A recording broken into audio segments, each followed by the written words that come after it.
नमस्कार साथियों, आप सबका पुनः स्वागत है श्रद्धा एस्ट्रो ज्योतिष में। आज हम लोग कवर करने वाले हैं धनु लग्न के बारे में। धनु लग्न में यदि लग्न में ही बुध बैठे हो तो किस प्रकार का फल देते हैं, हम ये भी कह सकते हैं धनु लग्न में धनु राशि का बुध किस प्रकार का फल देता है। इससे पहले हम लोगों ने चैनल में सूर्य, चंद्रमा और मंगल की कंप्लीट वीडियो रिकॉर्डिंग भृगु सरल पद्धति अनुसार अपलोड कर दी है।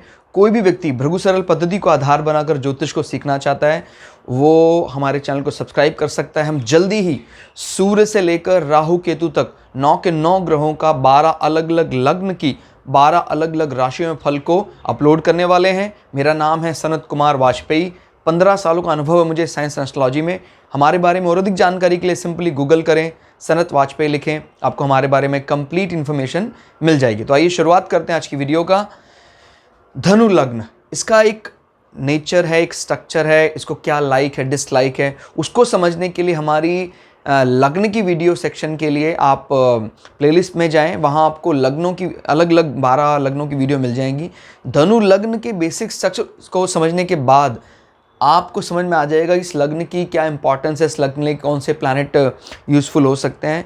तो फिलहाल अभी हम धनु लग्न के बेसिक स्ट्रक्चर को तो अब चर्चा नहीं करने वाले हैं। हम सिर्फ इतना जानने वाले हैं कि अगर लग्न धनु लग्न में बुध बैठ जाएं तो क्या बुध को हम अच्छे मान सकते हैं, बलशाली मान सकते हैं कि नहीं मान सकते हैं। देखिए, धनु लग्न जो होता है इसका स्ट्रक्चर कैसा है, ये बृहस्पति का क्षत्रिय रूप दिखाई देता है। याद रखिएगा, बृहस्पति का क्षत्रिय रूप। और जब बृहस्पति का क्षत्रिय रूप आएगा यानी एक ऐसा ब्राह्मण जिसके अंदर क्षत्रिय गुण भी हैं, गलत को गलत, सही को सही कहने का दम रखता है। और अगर बृहस्पति अच्छी स्थिति में हो तो ऐसे व्यक्तियों के लिए ये योग कारक यानी बहुत शुभ होता है, क्योंकि आपको पता है ये 2 हाउस यानी एक लक्ष्मी त्रिकोण भी माना जाता है, पहला हाउस केंद्र, और ये केंद्रा विष्णु त्रिकोण, इन दोनों का मालिक है बृहस्पति। तो बृहस्पति के शुभ होने पर धनु लग्न का शुभ ही शुभ होता है, और बृहस्पति के अशुभ होने पर भारी नुकसान उठाना पड़ता है। अभी फिलहाल बात करते हैं बुध की। बुध 2 केंद्र विष्णु के मालिक होकर लक्ष्मी त्रिकोण में बैठ गए हैं। प्रायः जब इस प्रकार के हाउसेस पढ़ते हैं कि जब 2 हाउसेस का लॉर्डशिप मिल जाती किसी सौम्य ग्रह को तो उसकी शुभता में एक प्रकार की कमी आ जाती, यानी excess of everything is bad. लेकिन बुध जैसे ग्रह जब लक्ष्मी त्रिकोण में जाके बैठते हैं तो वो इस एक्सेस में भी सिर्फ ये कह सकते हैं कि अगर मान लो इसकी शुभता में कमी आती है, अगर बुध जैसे ग्रह कहीं और बैठते, क्लियर होगा, लक्ष्मी त्रिकोण के अलावा, तो हम कह सकते थे कि शुभता में काफ़ी बड़ी कमी कर दी। लेकिन ये शुभता में अभी कमी इसलिए नहीं मानी जा सकती क्योंकि ये एक राजयोग की तरफ भी हम एक कदम बढ़ा रहे हैं।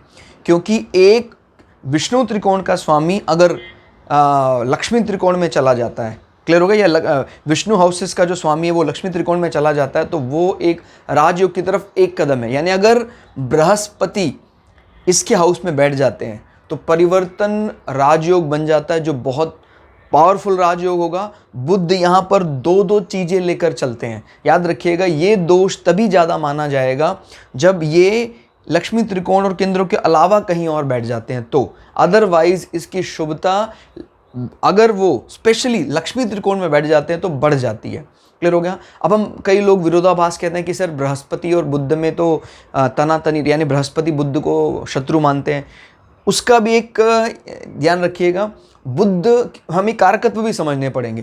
पहले भाव का कारक क्या होता है, हमारा मन, मस्तिष्क, हमारा किस प्रकार का रूप, स्वरूप, इससे हमारा मस्तिष्क देखते हैं। जब हम कारकत्व से संबंधित चीज़ों के साथ जाते हैं, जैसे सूर्य आत्मा कारक हैं, बुध बुद्धि के देवता हैं, जब वो वहाँ बैठ जाते हैं तो उसका एक अपना भी वर्चस्व होता है। यानी लैंड की पर्सनल अलॉटमेंट जो है इस ज़मीन की, वो हमने बृहस्पति को नहीं कर रखी है, याद रखिएगा सूर्य को कर रखी है।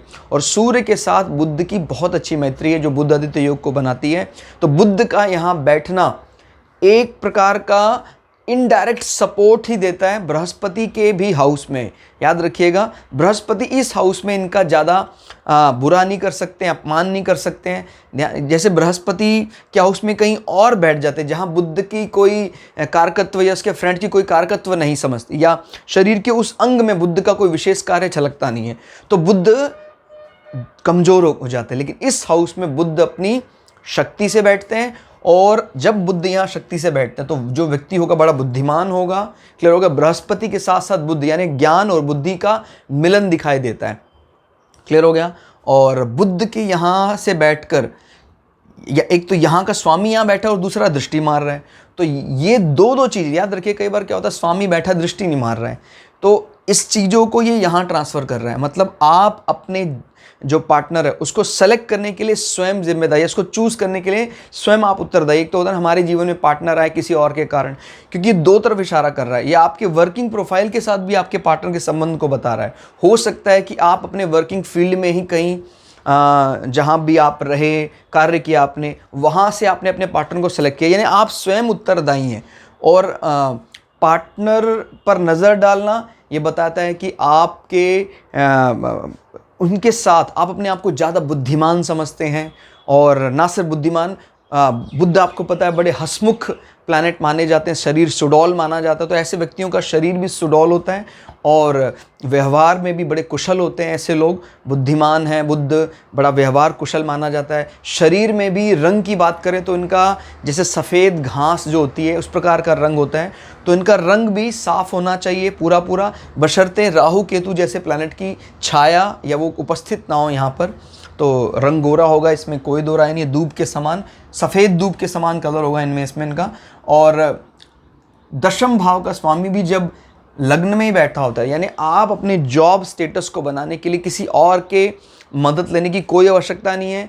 आपने स्वयं अपने, याद रखिए कई बार तो क्या होता है, अभी हमें लोग जानते हैं सिर्फ हमारी एजुकेशन से। जब इसका स्वामी यहाँ बैठा होता है तो एजुकेशन, अब सीधी बात क्या है, एजुकेशन आपका कमज़ोर भी है तभी भी आपके वर्क प्लेस में आपकी इज्जत कम होने वाली नहीं है। तो ये बहुत बड़ी बात है, लोग सिर्फ आपको जानते हैं आपके वर्क प्लेस में, ये बहुत अच्छी बात है। क्लियर हो गया?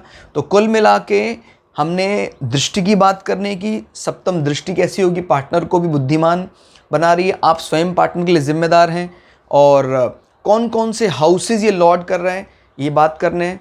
तो रिजल्ट बहुत अच्छे हैं। तो धनु लग्न में बुध के बैठने पर ऐसे व्यक्ति का मस्तिष्क भी बहुत शांत रहता है। और मेरी अपनी राय हो सकती है, लेकिन मेरी पर्सनल ये राय है, ये 4 लग्न राशियां मेरी अपनी फेवरेट हैं। इनफैक्ट आज के समाज में ये लग्न और राशियां, यानी मिथुन, कन्या, धनु और मीन, ये लग्न और राशियां होंगी तो इनका माइंड सेटअप एकदम क्लियर होता है। जो सिस्टम चला आ रहा है उसको फॉलो करें, 9 to 5 जॉब करें, ज़्यादा डिस्टर्बेंस ना करें, दूसरों को परेशान ना करें। तो अगर किसी कंट्री को ग्रोथ करनी है तो उनके एम्प्लॉय अगर 99% इन चारों लग्नों और राशियों से बिलोंग करते हैं तो ये बिल्कुल ऑन ड्यूटी रहेंगे, कोई डिस्टर्बेंस नहीं करेंगे। तो मेरी अपनी अलग अलग लोगों की राय हो सकती है, इसलिए नहीं कह रहा हूँ कि मेरा लग्न और मेरी राशि इससे बिलोंग करती है, नहीं।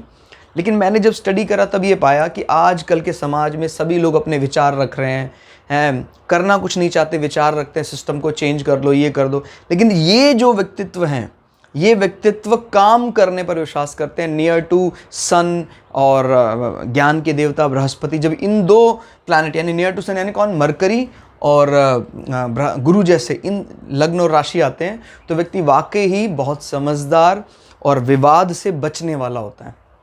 तो दोस्तों ये था धनु लग्न में ही बैठे बुध का फल, जो कुल मिला के बहुत अच्छा रहा। क्लास आपको कैसी लगी कमेंट करके जरूर बताइएगा। मिलते हैं अगली वीडियो में, तब तक के लिए जय श्री भृगु पराशरा, जय श्री शुक्राचार्य, नमस्कार।